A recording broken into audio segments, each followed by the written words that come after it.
नमस्कार, स्वागत है आपका नेटवर्क न्यूज में। आपके साथ मैं हूं सपना दुबे। हरियाणा में बीजेपी सरकार बनाने की तरकीब निकाल रही है। ऐसा वो 6 निर्दलीय विधायकों के समर्थन पाकर करना चाहती है।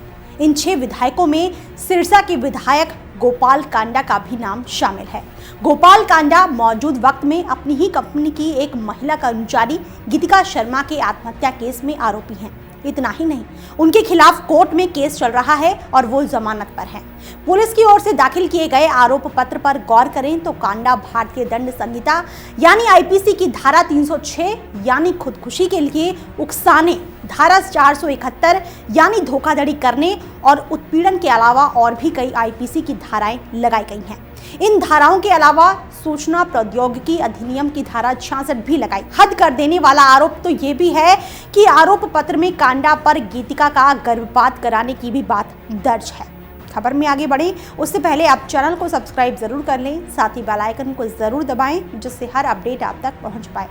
अब आपको आगे बता दें कि ऐसा पहली बार नहीं है कि कांडा सुर्खियों में है, बल्कि इससे पहले भी वो इस खुदकुशी मामले में एक समय में काफी चर्चा में थे। आइए बीजेपी कांडा और गीतिका खुदकुशी केस के आपस में जुड़ने की बात पर गौर कर लेते हैं। 2012 में 23 साल की गीतिका का शव अशोक विहार में उसके घर में फंदे से लटका मिला और सुसाइड नोट में गोपाल कांडा और उसकी कंपनी में काम करने वाली एक महिला कर्मचारी अरुणा चड्डा का जिक्र था, जिन्हें गीतिका ने खुदकुशी के लिए जिम्मेदार ठहराया था।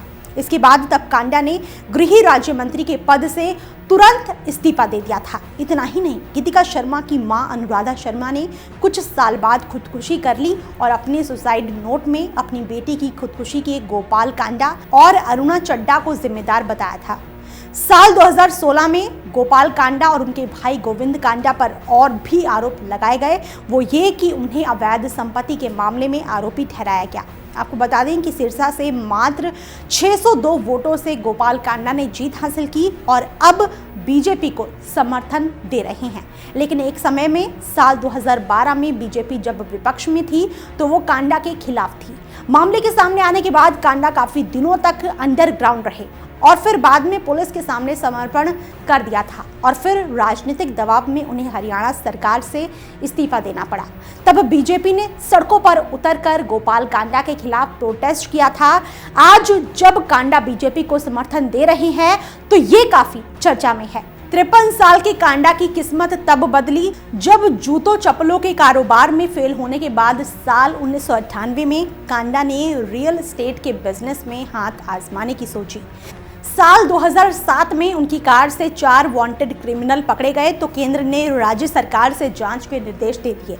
इसके बाद साल 2009 में गोपाल कांडा ने नेशनल लोकदल की टिकट से हरियाणा के विधानसभा का चुनाव के मैदान में उतरने का निर्णय लिया, पर टिकट नहीं मिला। ऐसे में उन्होंने निर्दलीय चुनाव लड़कर जीत हासिल की और फिर जब हुड्डा की अगुवाई वाली कांग्रेस को बहुमत नहीं जुटा पाई तो कांडा की किस्मत खुली और उन्हें मंत्री बनाया गया। इस दौरान उन्होंने अपनी एयरलाइंस बना ली थी, जहां से गीतिका शर्मा वाला मामला प्रकाश में आया।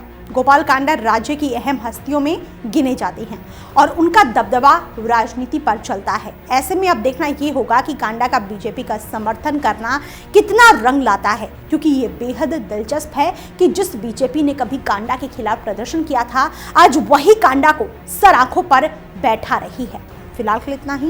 बाकी ऐसी और वीडियोस के लिए आप चैनल को सब्सक्राइब करना ना भूलें।